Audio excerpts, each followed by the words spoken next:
Hello, everybody. Welcome to another Co-opting AI event, the first in 2025. My name is Mona Sloane. I am a sociologist of artificial intelligence. I am the founder and host of the Co-opting AI series. I'm currently an assistant professor of data science and media studies at the University of Virginia, where I run a lab that looks at the intersection of AI and society. Now, we are so excited for another year of co-opting AI. This is going to be the sixth year of the show. And as AI gets baked deeper and deeper into the fabric of our lives, I think the sociality of AI will actually come more and more to the fore. So I'm happy to share that our upcoming conversations will continue to explore that phenomenon and address topics like privacy, taxes, debt, or today, museums. I'm also grateful and thrilled in equal measure to announce that this spring we'll actually hit our 50th event. So we have kind of a big year ahead of us. None of this would be possible without the generous and steadfast support of our wonderful supporters, the Digital Technology for Democracy Lab at the University of Virginia and the Institute for Public Knowledge at New York University. My grateful thanks to both teams for their truly invaluable support. Now, today, we are turning our attention to an institution that has long commanded authority in the Western world, museums. Museums are special places. Like labs, they create facts and they create fascinations. They summon communities, but they can also other. They are fora for exchange, for wonder, and for discontent. Museums are places for art and places in which art is made.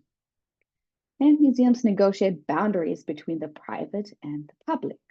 Museums have everything to do with learning, with data, with research, and with innovation. And because of that, museums are at the heart of AI's foray into social life. Of course, artists have used new technologies and experimental ways since art has been made, forever. But in an institutional settings, museums begin to use AI today to do things like helping with research in their archives or for restoration purposes, for building interactive exhibits or personalized and real-time guides, or to offer audio guides in different languages and for people with different accessibility needs. That means, I think, in many ways, looking at AI in museums can be quite instructive for considering what an AI future for all might look like. Now, I am exceedingly pleased to welcome a stellar panel to ponder all of those issues.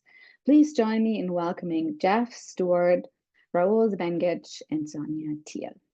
Starting us off today will be Jeff Steward, who is currently Director of Digital Infrastructure and Emerging Technologies at Harvard Art Museums, short HAM, where he manages a small team that builds data pipelines, supports broad access to institutional records, visualizes cultural data sets, creates tools for making art fun, accessible, and enjoyable, and explores the merits of human and synthetically generated data. For over 20 years, Jeff has worked at museums with museum data. He's spent that time working on the fundamental interconnectedness of all things at two major art museums in the greater Boston area, MFA Boston and Harvard Art Museums. Following Jeff today will be Raul Zbengheci, who is a Romanian-American producer, organizer, and director. He is currently the deputy director at New Inc., where he leads programming and strategy for the renowned art, design, and technology program, including organizing New Inc.'s first festival, Demo, which took place in June 2023 and 2024. He specializes in live and time-based art, ranging from performance and dance to multimedia installations. If contemporary art and culture function today as an archipelago comprised of small islands, Zbengheci situates himself in the waters between them, following the currents and floating softly between different mediums, influences, and technologies. He works in the gaps between visual art, emergent technologies, contemporary performance, and public site-specific art. And then closing us out today will be Sonja Thiel. She is a curator and a philosopher who's currently researching the impact and use of AI technologies in museums. She has worked as a digital curator, a program manager in museum studies, and as a community and outreach curator in Germany. In her last museum project, she worked on the development of software to support AI-based curation and on capacity and skill building within the German network AI Museums. She's the editor of the book AI Museums, which came out in 2023. Next to socio-technical observations, her current interests include ethics and critical theory of AI. A really warm welcome to these wonderful people. Now, before I shut up and hand it over to them so that they can tell us all about their wonderful experiences, I want to say a few words about housekeeping. So we'll hear from our panelists for about 8 to 10 minutes each, and then we'll engage in a panel discussion. As we do that, you are invited to bring your questions and thoughts into the conversation via the small Q&A box at the top, at the bottom right of your Zoom screen. I will fold these in as our panel discussion unfolds. And with that, I'm going to shut up and hand it over to Jess. Huge thanks to everybody and a big welcome to our audience members as well. Thank you.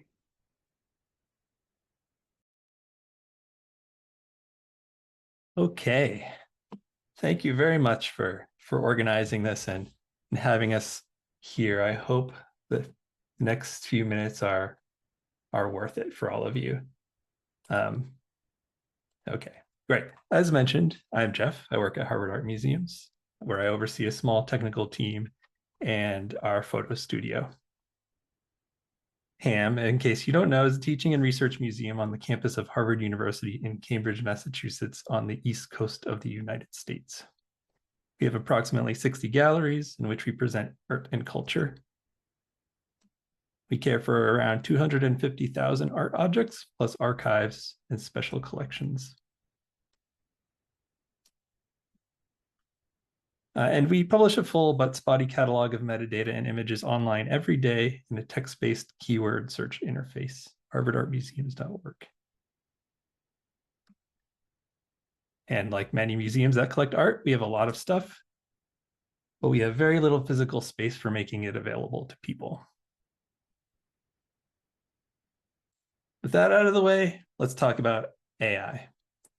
All right, so I've chatted with machines about art for a while. The first 8 years I spent with about 5 computer vision services. In the past 2 years, I added some large language models to the mix, and I'd like to share some discoveries with you. But I'm going to start by giving you a basic system prompt. So here it goes. There are many types of museums. The following ideas are from the perspective of a general purpose art museum. The art in the collections is what you might describe as, quote, fine art. The collections are semi-encyclopedic. The activities of the museum center on teaching and research. The museum is in North America and historically embodies a Western ideology. So that's kind of our domain for the next several minutes. So snap into that state of mind. So at HAM, we've amassed a data set of around 90 million AI-generated tags, annotations, and descriptions. And honestly, I can't really make sense of it. Or Jeff, we're yes, seeing a black screen. Black screen is right. Okay. It's all about the words in the moment. So we've got a pretty big pool of tags made by AIs. And honestly, I can't really make sense of it. But then when I think about it in different terms, the sense I make is typically situational and temporary. So the best way for me to talk about the relationship between AI and art and museums is with stories. Do what you will with the following information. So story number 1. While preparing notes, I pasted this image into these slides. PowerPoint auto-generated the following alt text, a drawing of mushrooms and trees. What do you think? I cross-checked with a few LLMs. Anthropic Claude Haiku says the image appears to be a simple sketch or drawing done in pencil. It depicts several abstract, stylized shapes and forms that resemble mushrooms or fungus-like structures. Claude Sonnet says this appears to be a simple pencil sketch of mushrooms. Claude Opus acknowledges that it's a simple sketch in pencil or charcoal, goes on to say it depicts a collection of abstract geometric shapes that resemble buildings or towers. The artist, Lionel Feininger, says untitled. Our curator says untitled figures with umbrellas.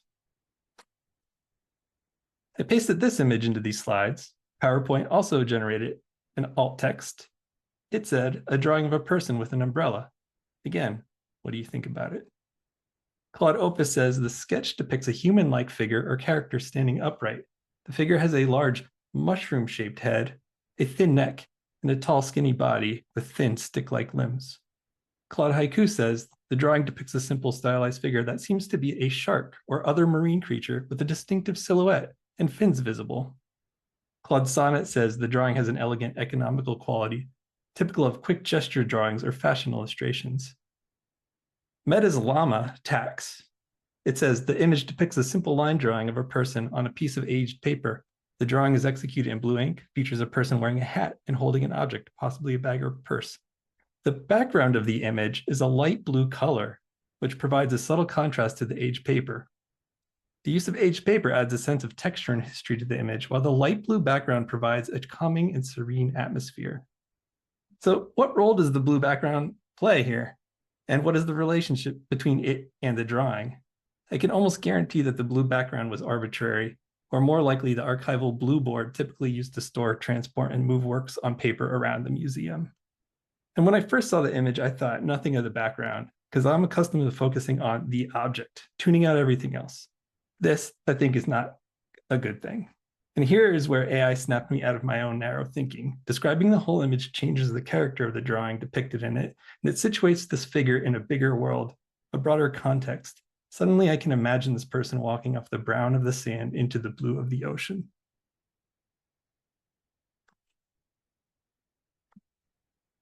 Let's chat about this painting with a few LLMs. Meta's Llama leads with the image depicts a painting by Paul Cézanne, a French artist and post-impressionist painter. The painting is titled Still Life with Apples and Gourd. It features a still life composition of fruit and a gourd on a table. OpenAI's GPT-4 says the painting has a signature in the lower right corner that appears to read P. Cézanne, suggesting this could be a work by the French artist Paul Cézanne. Such confidence from these two. The painting, of course, is by Paul Gauguin. Amazon's Nova Light plays it just right, though. It says the image is a painting of a still life with a bowl of apples, a pear, and a black statue on a table. The painting is in oil on canvas and has a, quote, vintage look. The apples are in a bowl and the pear is on the right side of the painting. The painting has a blurry background, which is probably a wall with a painting of trees. And it's this last part that I really enjoy. It has a blurry background, which is probably a wall with a painting of trees. Just enough speculation in there to spark a conversation.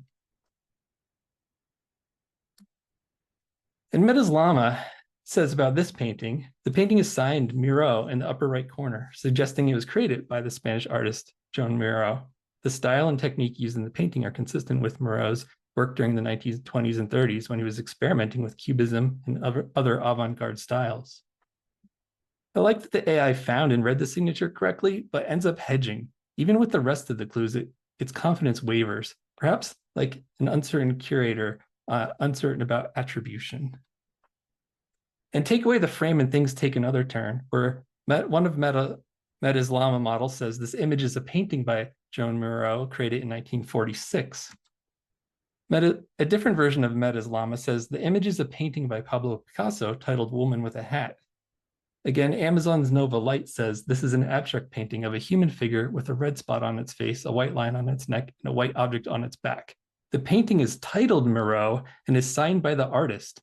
The painting is in the style of Joan Miró, a Spanish artist known for his abstract and surreal painting. I find the contradictions and disagreements fascinating here. Is this sunrise or sunset? Clarify says both dusk and dawn. Google Vision says red sky and morning, sunset and sunrise. Images says sunset. and sunrise. Amazon says sunset and moon. Microsoft says sunset.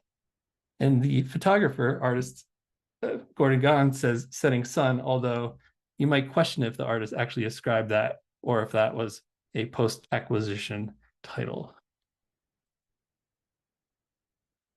In these moments, I wonder, are the AIs looking or seeing?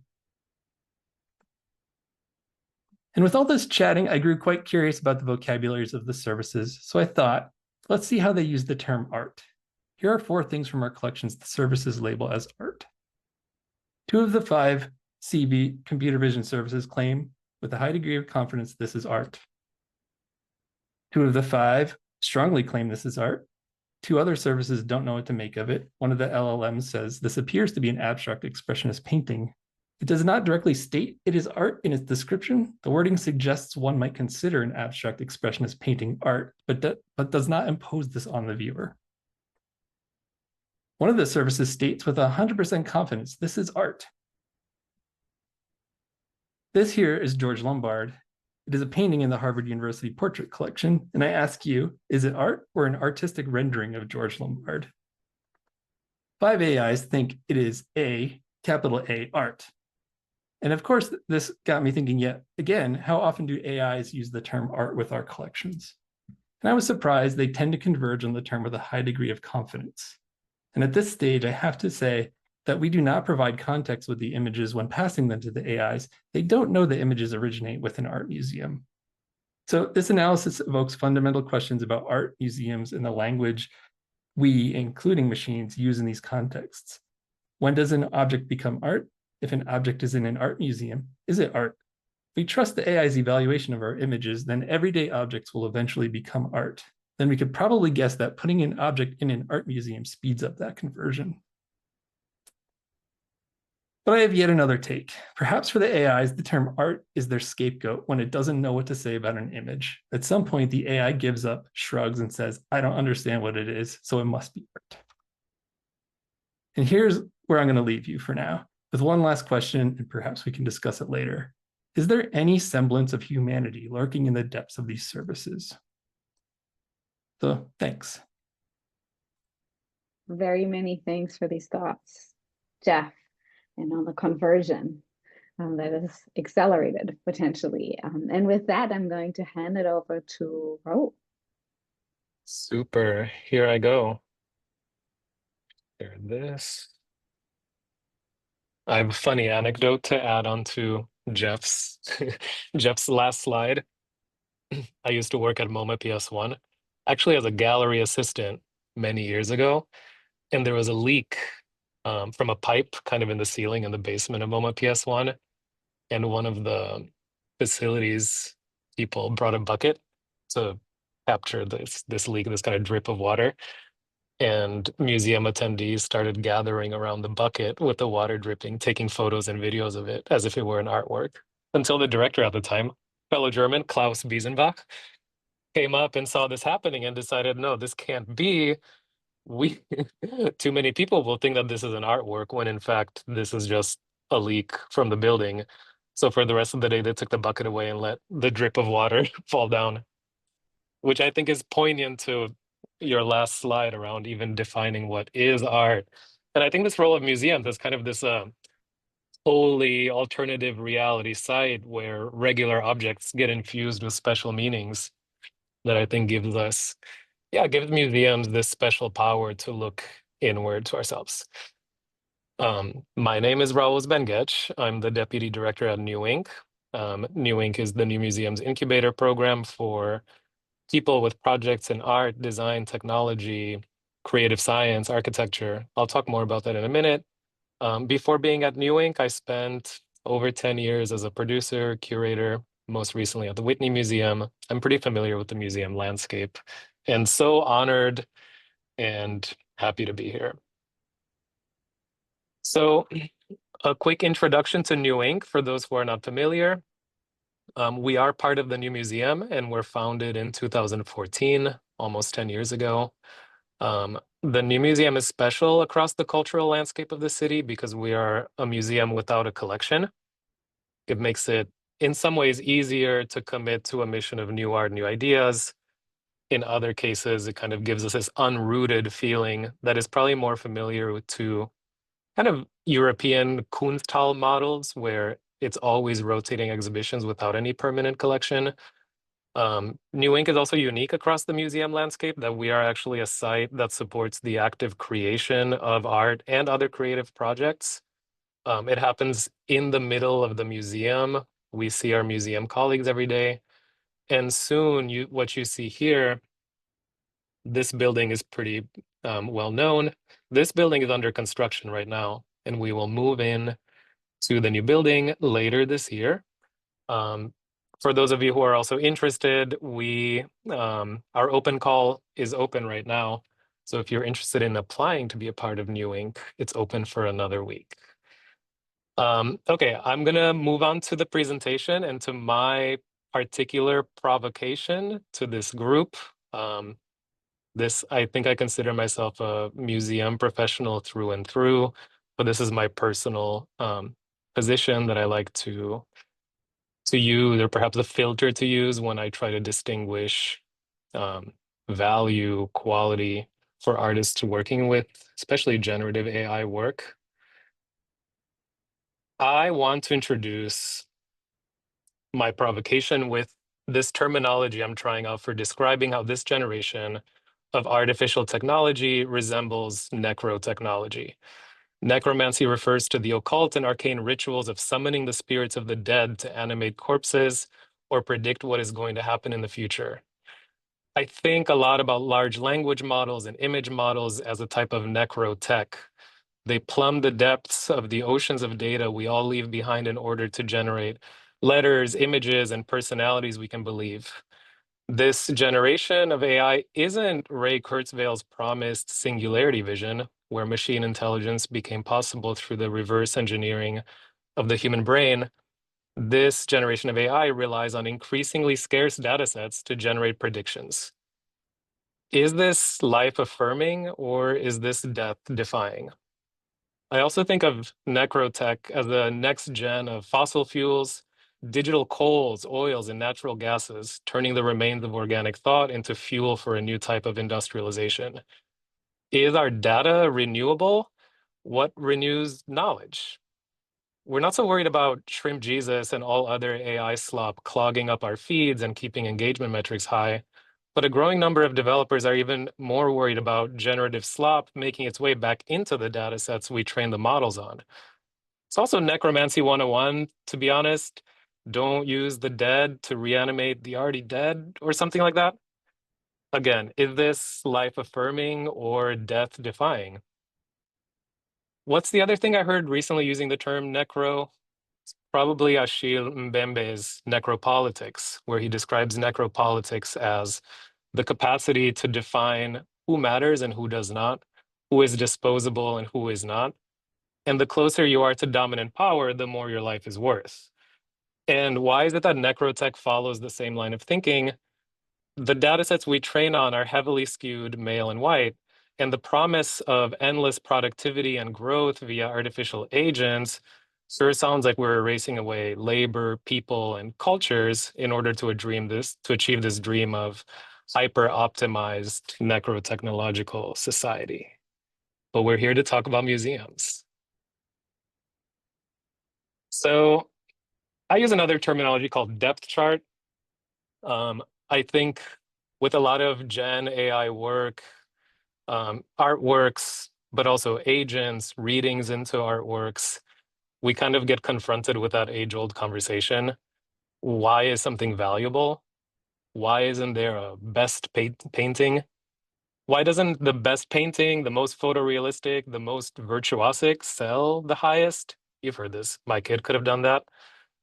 I think it's because we already understand art's value no longer comes from an expertly crafted or created anything. We're firmly in an art history that values the dense network of relationships, histories, and signals that get embedded into artworks or projects. It's selective, it's a container of right place, right time, and the narratives that get infused into the works we treasure are as singular and irreplaceable as the person bringing them together in what we call an artwork. Generative models are becoming tools for artists to use and experiment with, but I can't say that I'm even convinced of the painting photography callback where one technology forced the other medium to expand and grow into surprising and world-opening new directions. And speaking of all that, is it any good? Do those AI-generated songs hit? Do those generative artworks stay with you? Is this life-affirming or death-defying? I'm not sure we'll ever have a breakthrough generative AI work because how could we? The generative tools at our disposal are giving us what is the most probable, kind of lowest common denominator output that resembles commercial entertainment culture more than tech breakthrough. It flattens what came before. How could we ever expect the bolt of lightning surprise and flash of inspiration we get from a boundary-breaking artist from an AI model that literally cannot use imagination? We will get breakthrough projects aided by AI, informed by AI, but I'm not so sure generated by AI or as AI as a medium. I think that as museum workers too, we're expected to think in boundary-breaking ways to foster innovation, to create unexpected, surprising shows, exhibitions, and performances. And while I love having an AI assistant as a research tool and hopefully one day having an AI agent like pay people faster and give me useful financial insights, I don't know if AI is ever going to take the place of an artist or museum professional who works directly with art and culture and whose job it is to platform new transgressive ideas.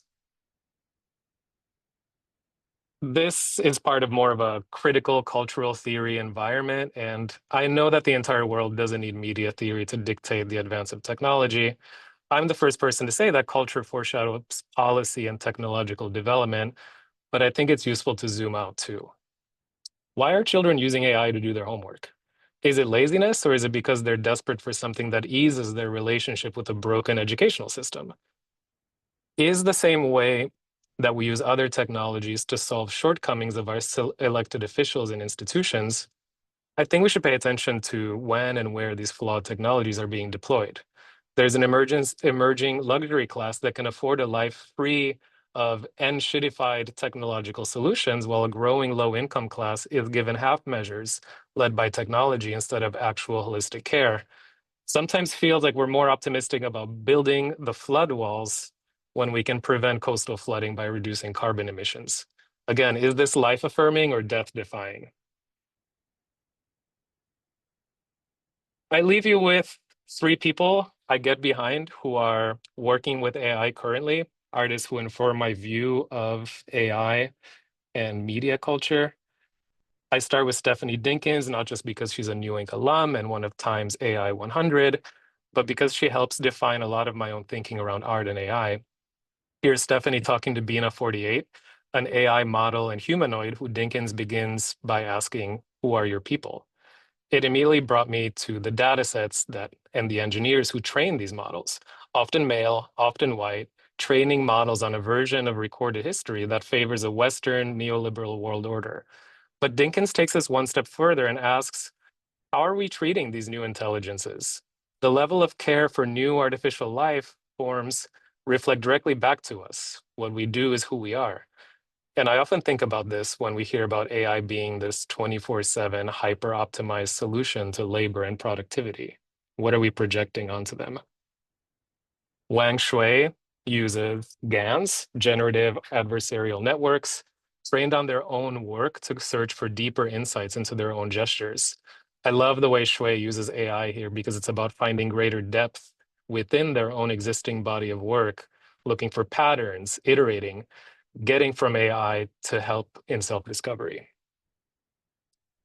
And lastly, maybe the highest profile right now, Holly Herndon and Matt Dryhurst use AI as a coordination technology. They use AI to iterate on group singing, renewing a ritual for mass communication. To train these models, Herndon and Dryhurst composed a songbook of hymns and singing exercises, which were sung by 15 different ensembles, captured by a multi-channel recording protocol as part of a choral dataset tour in spring 2024. In a similar way to Wang Shui's use of the tech, we're looking at an artist using AI to see ourselves from a new impossible angle with centered consent, a hyper-specific dataset collection protocol, and a holistic artist-driven approach every step of the way. Thank you so much for having me here. And that's the end of my presentation. Thank you so much, Raul, for talking to us about summoning the dead. We'll get back to that. And with that, it's over to Sonja.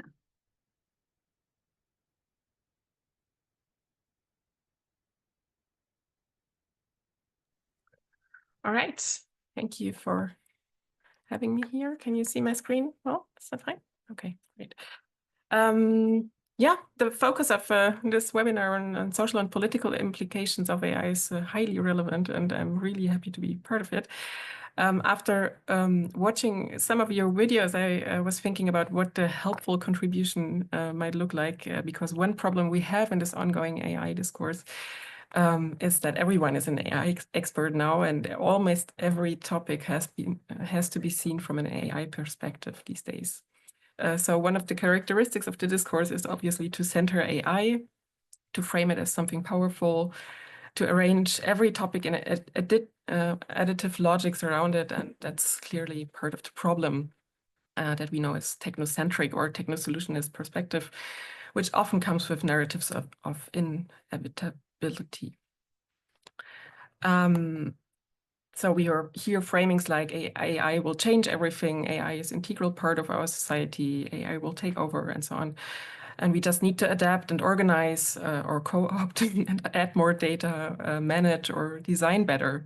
And therefore, we feel compelled to learn new skills, to understand coding and data science, to learn what terms like vector spaces and foundation models and recommender systems mean, and to understand the logic of an algorithmic data-driven society. From a cultural perspective, we can observe a substantial shift in historically short period of time, which centers data-drivenness and in a culture of digitality, a culture of generated images and a newly evolving image and communication culture. In just a few years, the logic of generative AI through image and language models and their inherent logics of probability and prediction have become part of our environments and affect already process of education and content production and cultural and artistic productions in museums, which is my field of interest. So to think about this phenomenon from a museum perspective, I have decided to approach this talk from the perspective of limits, and I hope this will support our discussion. Let me outline my perspective from which I'm speaking from and make my own limitations clear. I'm a museum curator, trained as a philosopher and historian with professional experience in digital education and museum studies, and now further researching this field at UC Berkeley. In my current work, I try to combine the perspectives of critical AI with my practical experiences as a digital curator working with AI technologies, which included also software development and institutional change processes. And you can find some of the publications here and some of the tools I worked in teams, of course, in here. So I'm from Germany, and my field of research and interests are mainly museums in Germany and Europe. But of course, the work in this field is heavily influenced by practices, products, and knowledge from US, England, and Australia. And here, especially the networks AI for LAM, the carpentries, and network AI in museums, which we also transferred to Germany. Obviously, the discussions around AI is handled differently in Europe and the US. Yeah, not to mention other countries on a global scale. Europe has, not least to the AI Act, a risk-based approach which centers data privacy and safety on a different level than, oh yeah, here's the AI for LAM, which center data privacy and safety on a different level than tech companies in the US would do. Yeah, and skepticism and a critical perspective around AI technologies are rooted in a culture of privacy, but also in cultural concepts of society, community, knowledge, and work. Also, a less centralized concept of internet culture with federated local instances and more personal autonomy seems to be more relevant than a focus on the profit of just a few tech companies. From an ethical point of view, in addition to a clear fact-based culture, the demand for human-centeredness that expands rather than limits the scope of human action is an important value stated in many different ethic guidelines. And also we can't ignore that the fact that AI has become an indicator of economic success and must be seen as part of a global competition for economic supremacy these days.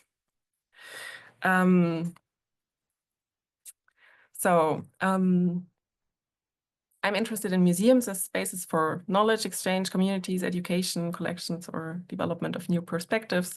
And as we can see from the discussion around new museum definitions from a few years ago, museums are negotiating their scope, goals, and roles in society, and are clearly under pressure, not least because of new threats to diversity and inclusion. And they are already affecting museums, but also because of their role of cultural and educational institutions and their contested histories of their collections. So museums are very ambivalent and multifaceted spaces, which must be understood out of their own history and the people who work there. Museums are primarily about people, their histories, and networks. Of course, there are many different types of museums, and their scope, collections, and missions differs widely. So it's somehow not useful to talk about museums in general terms, just as it is problematic to speak about AI in general terms. Both are umbrella terms and heavily discussed, and AI even can be seen as an empty signifier, which fulfills in his emptiness a more political function. What the terms have in common is that we can clearly see how definitions matter and are part of political negotiations within meaning-making fights. So it matters if we understand museums only as preserving collection or data space, or if we highlight education, discourse, public space, diversity, equity. And it matters if we understand AI from a computer science perspective, or data science perspective as a technology which entails machine learning, deep learning, or if we understand AI more from a socio-technical, philosophical, or media studies perspective. Luckily, in recent years, we had some really impactful positions also here in this series, like from Hua Benjamin, Gebru, Kate Crawford, and others who highlighted the environmental costs and the history of mechanistic thinking, the myths around animated machines, and the myths around the concept of intelligence. So they focused more on a socio-technical perspective rather than following the claim of a neutral technology. So staying with the concept of limits and get a bit closer to museums, I'll start with collections. So collections are at the heart of museums. They shape the histories and visions of museum and make visible the constructedness of museums as institutions. They are made over centuries, collected by different interests like royal interests, private collectors, or common public interests, and they reflect scientific and political ideas. And of course, they contain many gaps. In this sense, digital museum collections are, in a way, huge data sets, which must be understood historically. In recent years, especially, some work has been done to conceptualize collections as data, which is more a concept, and to develop a shared understanding of museum collections as important digital spaces. So in this work, in this context, work on shared data spaces.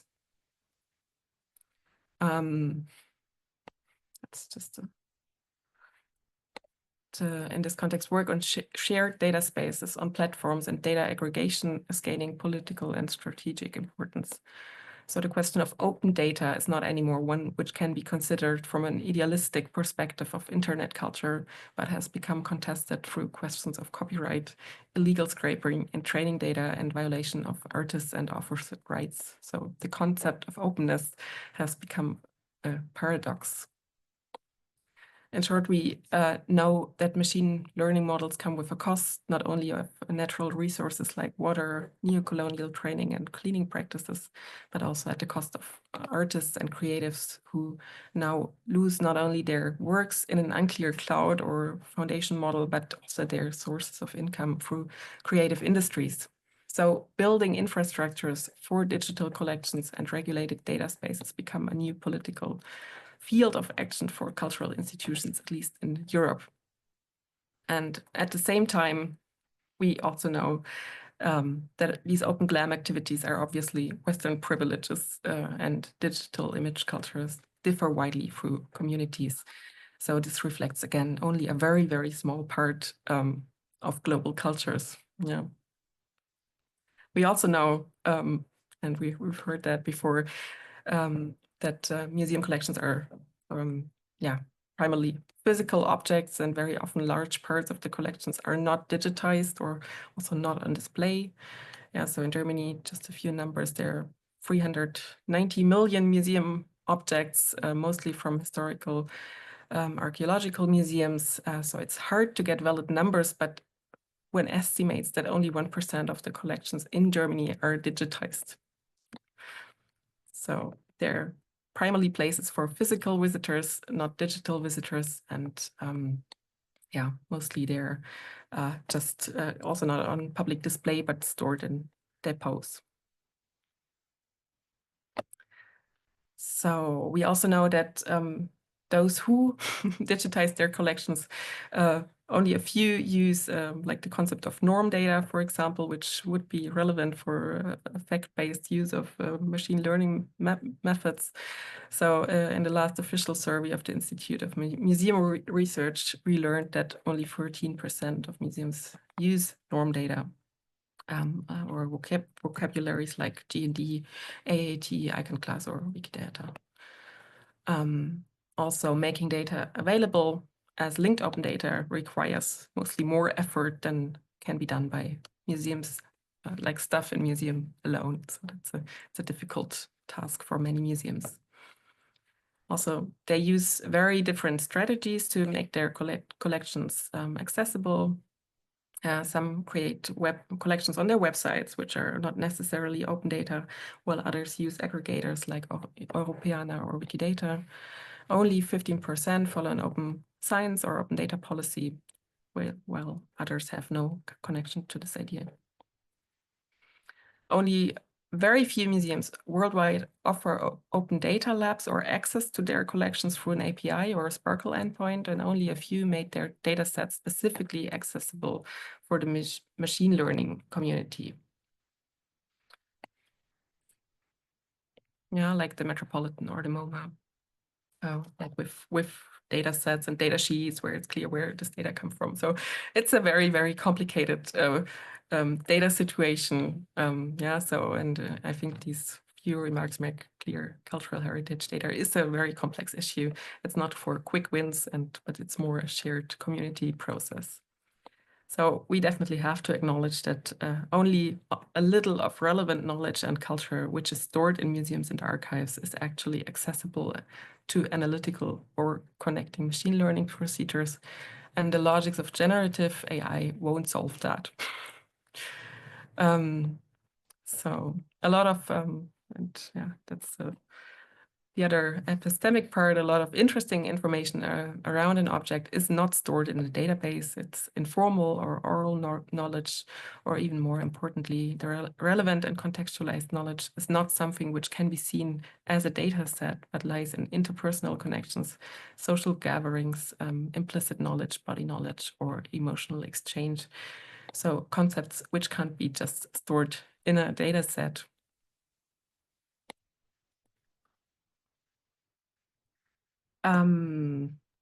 Okay, perhaps I'll leave it like that. I brought you some slides about like possible implementations of AI, but I think my time is over, and perhaps we better get into a discussion.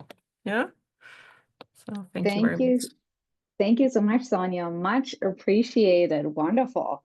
And with that, it is my pleasure to kick off our panel discussion. Jeff, you spoke about how AI prompts you to think outside of your own box, so to speak, in sort of interesting ways, but also is quite generic in that interaction sometimes. And you brought up this really interesting notion of confidence, which means something very specific in the machine learning community, but obviously has a lot of meaning in the art community, especially in the art community, when you think about curators and you think about, confidence and is this art? And Raul, you talked about this as well, right? The question, what is art? How do we even come to put that label on? And that's interesting because AI fundamentally is a labeling or classification exercise. And you sort of talked about this in these wonderful ways, namely questioning whether AI is a life-affirming thing or a death-defying project, if you will. And then Sonja, you spoke about the politics of artificial intelligence in museums in such interesting ways, and actually confronted us with the fact that there is no real definition of museums. I hadn't thought of that before. I keep saying that and bringing this up myself when it comes to artificial intelligence, but that this is the case for museums as well, obviously, is extremely interesting and really relevant, and then really pointed us to questions around valuation as well, and the real issues that we face as we think about digitizing collections, but also thinking about privateness and publicness of these knowledges. And so with that, I'm going to ask our audience members to put their questions into the Q&A box. I will begin to fold them in. But as the audience members do that, I'm going to kick us off with a question for my panelists, for all of you, which I'm going to ask you to answer in turn. And that's the following question. And it's a burning one, really. What is your notion of the epistemic politics that are baked into AI as it intersects with museums and art? You all spoke about this in your own way. What are the politics around around the processes by which we create knowledge, but also the processes by which we create art and then come to treat it as such? So the epistemic politics of AI and museums. And I'm maybe going to ask Raul to go first, then Sonja, and then Jeff. Yeah, happy to. Thanks for that generous question. I think when it comes to art making and museums and the way we interact with really any new technology, but AI especially, I think we have to ask ourselves, are we using this technology to kind of learn more about existing bodies of knowledge? I think we have to ask ourselves, that set of eyes that we give to an AI model that might be reviewing data, what kind of filters do they do? What kind of priorities does the model have? Because it's not it's not an objective use of technology. The selection of what's in the data sets is really important. So I think I would, from the beginning, whenever we use AI for analysis, observation, self-discovery, I really would ask deeply, what kind of data set is it trained on? Whose knowledge are we replicating knowledge on? And then I think when it comes to the act of making artworks, maybe there are people in this talk who are artists themselves or work in a creative manner. I think it really comes down to understanding that some things are templates. I think AI is really good at following templates that exist already. I think that's useful for a lot of jobs and a lot of professions. I don't know if that's useful for a profession like mine, where I'm kind of asked to think and program and curate in surprising ways. I think it's part of our jobs to look at new ways of interpreting histories, new ways of seeing art. And I think for artists too, I think that's part of the, you see those kind of transgressive, like bolt of lightning through the head artworks. They're usually breaking a rule, breaking a boundary, pushing past something that doesn't exist yet. And I think in those cases, I would wonder whether an AI tool is the correct tool for doing something like that. I'd probably say it's not. Thank you for that. And the idea of usefulness and of templates is also very general. I'll get back to that. Thank you for that, Sonja. Epistemic politics in museums as they intersect with AI. Yeah, that's it. I mean, it's a huge field. I think perhaps like my first notion, which also comes more from my practical experience as digital curator, is the paradoxes of different logics which clash on each other. Yeah, if you're working with digital collections, you have like these histories of indexing and classifications, and like, you have histories of like, why is this object there and not there? Yeah, and you have like established forms of meaning making through curators and departments and like scientific fields. And then there comes generative AI and like does a little bit of probability, yeah, like or nearest neighbor, and that like that really clashes on each other. Like these are very different forms of knowledge generation, let's call it, yeah, if we can call it knowledge generation, yeah. And I think that's one really epistemic problem we have to solve better. Like, how do we deal with these different ways of knowledge, and how can we and others, yeah, and also others. So I think that's one thing. The other is the openness paradox, which I already highlighted. Yeah. So on the one hand, we want to publish data and we want to share public heritage, but on the other hand, we see, hey, there's something going on at the moment which is contradicting the openness claim. Yeah. And we are walking into troubles. And of course, on the one hand, we want to be innovative open spaces and like trying new possibilities and also new technologies. We want to be experimental, but but on the other hand, we see there is a politic of experimentation happening at the moment, which is not going into a good direction. And so I think while engaging with the topic, we are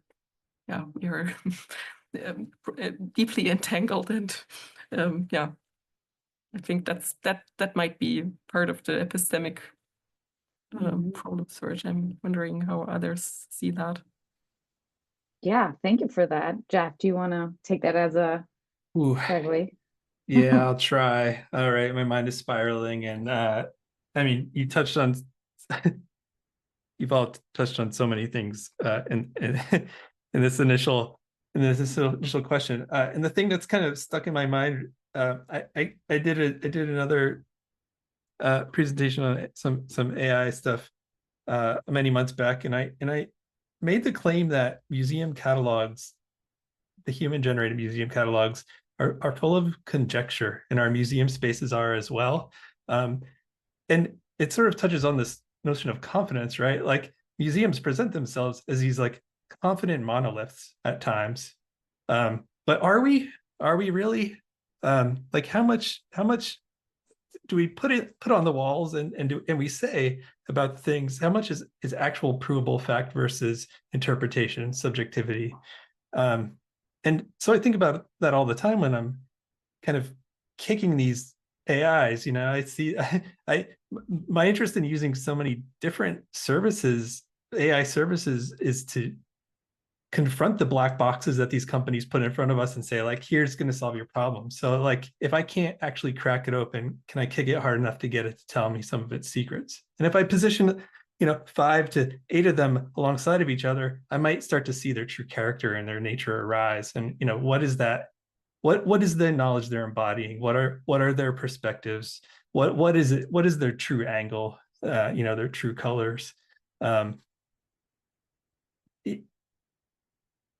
don't know what I'm finding, but quite honestly, but I feel like also standing up these like these corporation generated, algorithmically generated boxes of potentially dead knowledge against like the living human knowledge sets up this tension, right, that we need to confront and deal with in terms of like what is our contribution as the humans in our and how much do we need to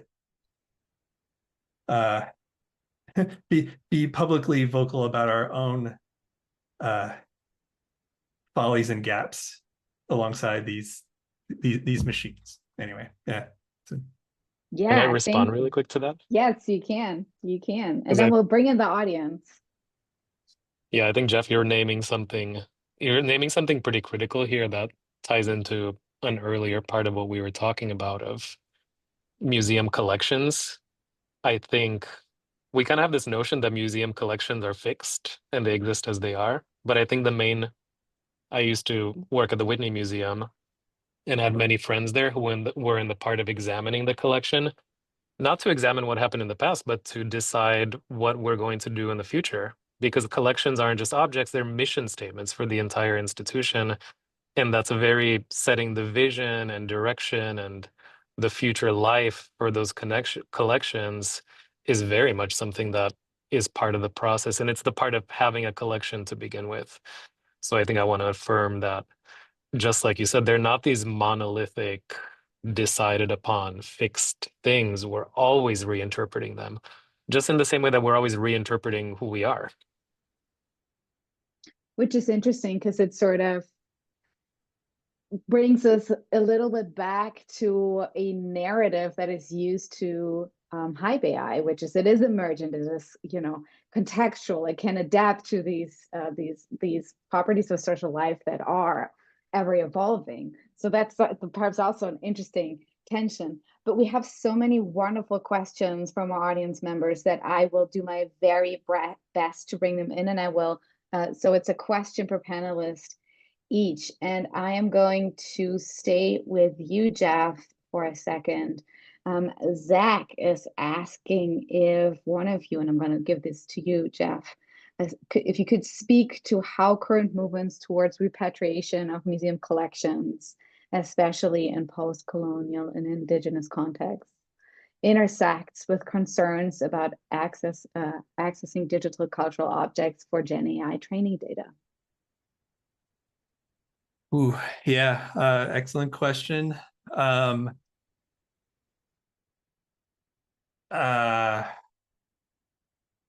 Yeah, I mean, right. This touches on yet another facet of museums, which is, you know, the histories we don't want to talk about necessarily, or are always willing to address. Yeah, I'm not gonna have a clear answer to this one. I'm struggling to think about like sort of the gaps in our own internal data set don't necessarily help us that are trying to put data to use to identify those problematic areas of the collection. You know, I'm always thinking about like segmenting, like how do we make use of our data in ways that isn't harmful, right? Like what are the communities that are at risk by using an algorithm on our data, and how do we actually determine what parts of our collections and data sets shouldn't be handed off to an AI because of issues like you know, like legacy of objects and questionable ownership. So, you know, yeah, I don't have any clear answer to how we directly address that, but it is certainly one of the many factors involved in the decisions when, you know, working with data sets and working with these tools.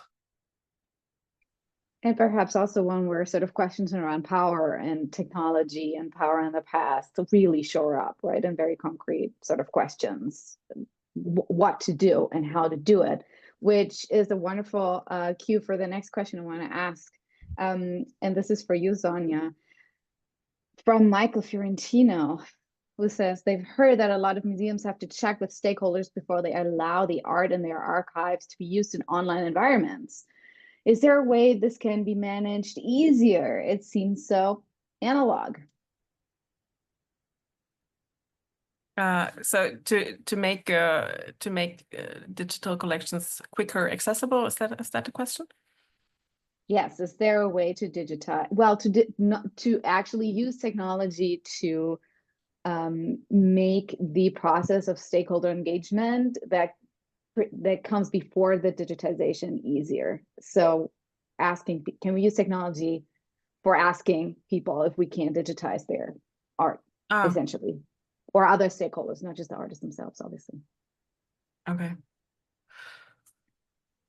That's an interesting question. Well, it depends.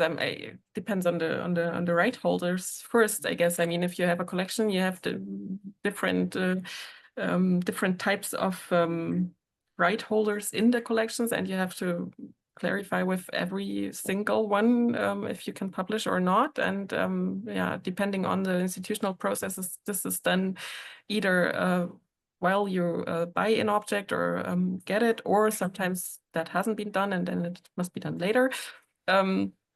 And this is a very, at least in Germany, that's a very complicated process. And the question of if you could automate that, probably not so easy, I guess. I'm sorry. As far as I know, the processes. And I mean, yeah, so it's in the way complicated because you sometimes you have to do with the offer, sometimes with the families, yeah. Sometimes you have to wait two more years. Sometimes you have to wait 70 years. I mean, it's yeah. I mean, if you feel motivated to develop something too, then I would be interested. But yeah, I guess that's not so easily done. Yeah, because it lays at the institutions and it's not a centralized process. Yeah, it's like you have to go to every institution and you have to know every collection and every single object, and that's the work. Yeah. Which is also interesting because it brings up a bigger question around artificial intelligence and governance and efficiency, right? And we're hearing a lot around those sort of intersections in all areas of social life, for sure. Thank you for that, Sonja. Raul, I'm gonna turn to technology for a question for you, and I'm actually gonna combine two questions. So we have a question from Diana Purdue, and we have a question from Theresa Long, and essentially both of them are around general validation of AI, good or bad. We know there's a lot of details, but your general feeling overall. And then also, is there an AI service, an application, or even an artist that you are particularly enamored with right now that you haven't talked about yet, or anything that you would love to see in this space, in this conversation space around AI, art, and also museums as very particular institutions? Two combined questions for you, Raul. Wow. That's I think I can handle it. I don't know, the conversation around good or bad, it's, nothing exists in that binary. I think honestly I get excited when you hear these like hyper AI optimists talking about like the crazy productivity gains we will get from AI agents that will lead us to having universal basic income. Sounds good. Sounds good if we're able to get to that point. On the flip side of that, are we like creating a new like subservient class of AI agents that we're kind of like replacing a system of slavery with a system of AI? I don't know. It's everything has its good and bad, I guess. I think for like creative projects, or I guess, and I should say for museums too, there is room in the more administrative tasks of museums. Like, I love for people to get paid faster. I would love to not do the administrative drudgery that's like part of every museum job. That would be great. But I also think that it's kind of sad to me to replace creative work. It's such a blessing to even be able to do creative work and like explore what our humanity is. Like, I don't want to give that up to, I want to do that. That's meaningful to me. So it's a very biased position. People I look up to or people I'm excited about. Um, I listed, Holly and Matt, Stephanie Dinkins, and Wang Shui. There's a question there about Holly and Matt that I'm like, actually, no, I'll get to that later. Sorry, Mona. But I'll put another person I'm interested in that I think has like actually a pretty good podcast about this is a person who goes by Little Internet, who's based in Berlin. Maybe I can type it in the chat so people see. Little Internet published this this mixtape, volume 1. It was called Illegal Generation, Volume 1. You have to like subscribe to the podcast to get it. But it's a music, it's like a generative AI generated music mixtape that creates an impossible genre. It literally a genre with instruments, rhythms, sounds that it's impossible for them to exist without a generative model. And I think that's what I refer to like an impossible angle that AI offers. There are instances in which no human could look at something from a million different perspectives and present all of that at the same time, synthesizing it. I don't think we even know how that works as like developers. There's a level of knowledge that we don't understand how that's generated. And that has some necromancy, like impossible to understand qualities that I think you actually see in that mixtape. Yeah, Illegal Generation Volume 1. It's a really fun mixtape. So those things are fun. Thank you, and thank you for highlighting Ambivalent. thank you for highlighting the notion that there are certain things we just want to keep doing as people. That you know, we don't want to give up. We don't want to automate. We want to keep control over. I see that in my own research a fair amount with professionals who are faced with integration of AI into their discretionary decision making. Jeff, let's ask some data questions and digitization questions. So how would you see museums that have limited financial capacity react to the current development and application of Gen AI? That's one, and I'm going to tag on another. What would museums have to do to come together and merge collections data? What would it take? Oh boy, how much time do you have? So I guess accessing Gen AI with limited resources. Of course, my mind first goes to all of the efforts that have gone into Olama, the downloadable tool you can put on your own machine, download models into, and run on whatever hardware you have at your disposal. But of course, the performance of it is going to depend greatly on what you have, whether it's a general purpose laptop or something with a GPU.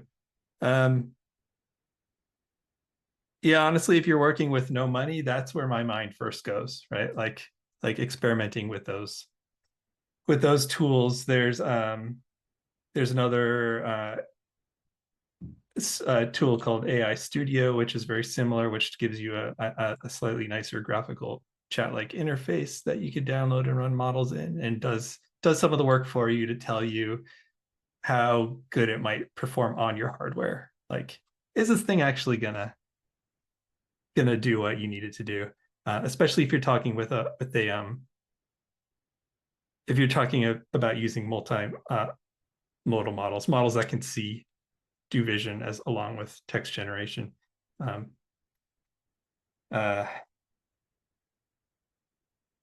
Yeah.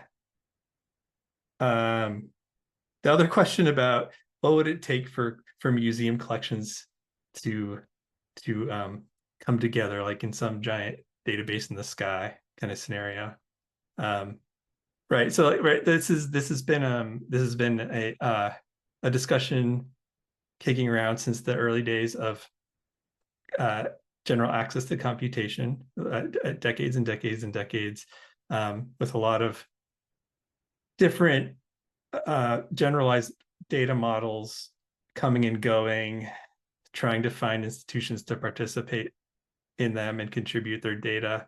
I've had the good fortune of working in museums with technology and data for quite some time, and have participated in some of the early efforts to do so. And I would say the biggest barrier typically is that many museums don't have the technical skill to take the collections management systems they have to use to that next level. Getting data out is never as easy as it seems from many of these bespoke systems that we end up using.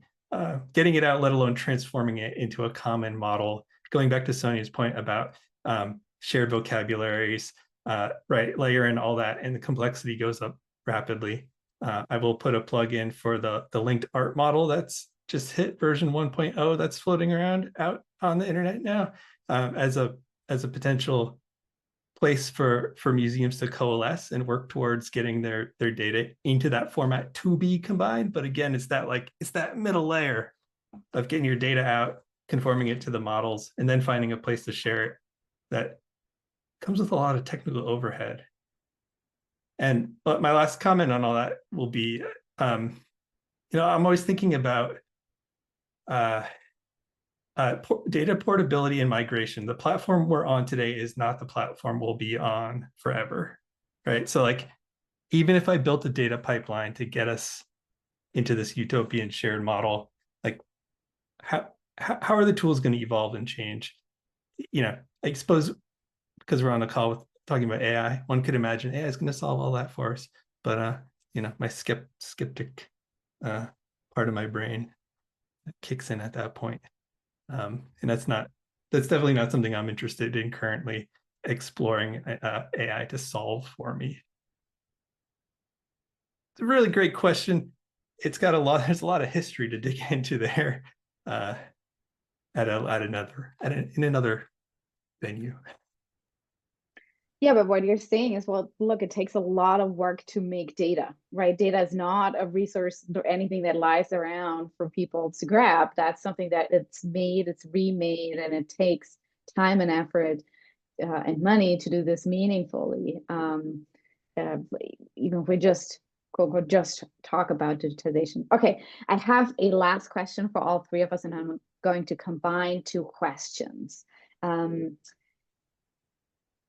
As follows: how does the presence of AI in museums on display as art or in its organization operation present not a rupture, but a continuation of the politics of provenance?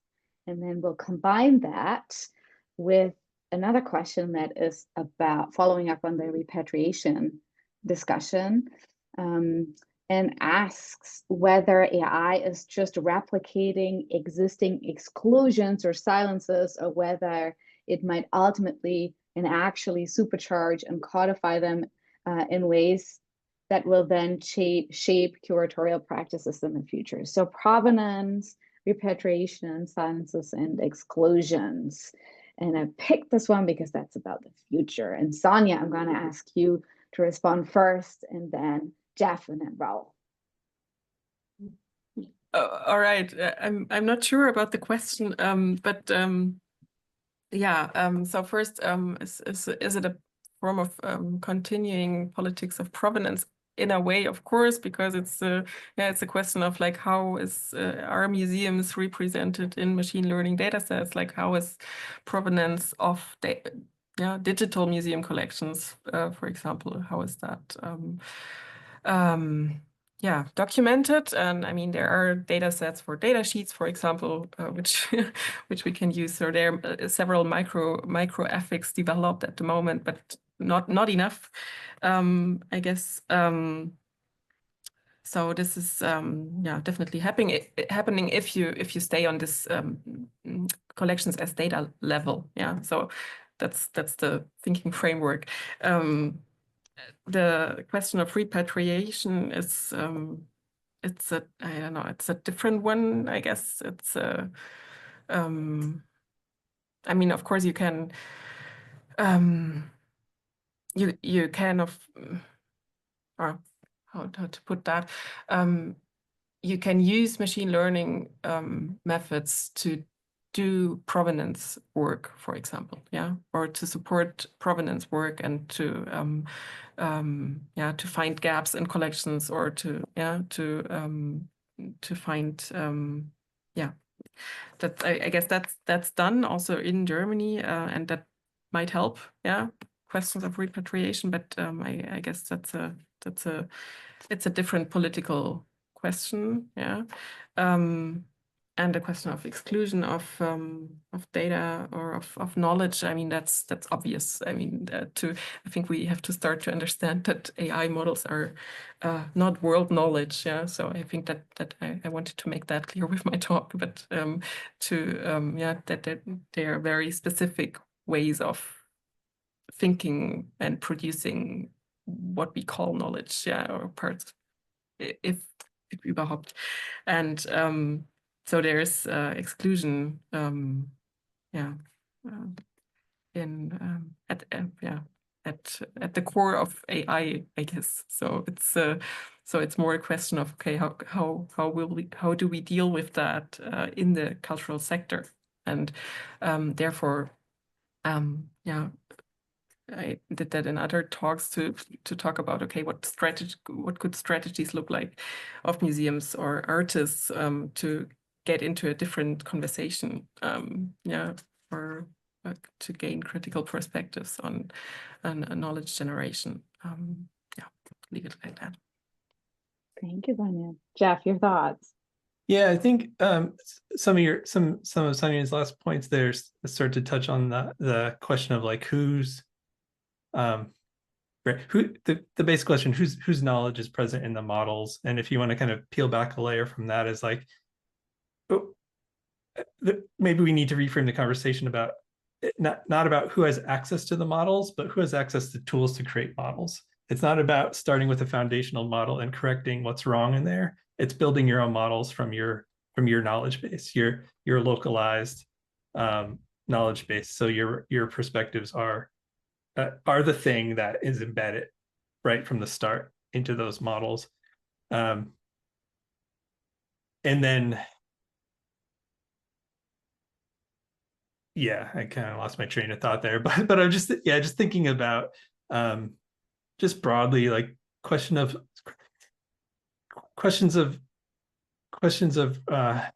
provenance and repatriation, and using any of these tools to help us address these issues. We'll continue to come up against this, hit this wall of like, what is in the training set that is used for the models we're trying to help us answer these questions. Again, mixed in with the inevitable statement of like, when you start training your own model, it represents your bias. So how do you find a balance between all of the biases that are out there? Is it a consensus model eventually in which we are going to bring together the UN of AI or something like that to give us the nuanced world perspective? I don't know. Maybe I will leave you with that very scattered set of thoughts. Seems unlikely, Jeff. after that Paris convention. Okay, I'll be short and sweet to end mine because I think the two of you did a good job. I think there's something about provenance here that is kind of it kind of infuses an object with depth, understanding where it came from, to whom it belonged, from whom was it stolen or taken. I think that's actually what makes art objects interesting, and that's what gives them depth. Not just the provenance, but the histories that are infused into this object. I think that's something you will never be able to take away from an art object. And to that point, when it comes to repatriation or rematriation, as some people like to say, it might just be the point that Sonja was making at the beginning of her presentation, which is maybe it's not all about AI. I think I personally urgently call on museum collections that contain objects through the process of colonization to return the objects immediately. There's no need for AI to do that. We could do that with or without AI. And period. There's nothing else. There's nothing like, oh, we'll return like digital assets to them or we'll share them access to our model. No, just give the objects back. It's okay. And don't give me the bullshit that, oh, those countries cannot care for them. They don't have the institution set up for it. That's a legacy of racism. And I think to that point, exclusions, especially when you talk about art history, what we call art in the West, what we call art, whose artworks enter the canon of art history are so rooted in white supremacy and sexism and capitalism that unless, like Jeff says, we create our own models that indicate a shifted set of values that value inclusion and equity and justice, unless we do that, I don't know if those models based in a history of oppression will ever be useful.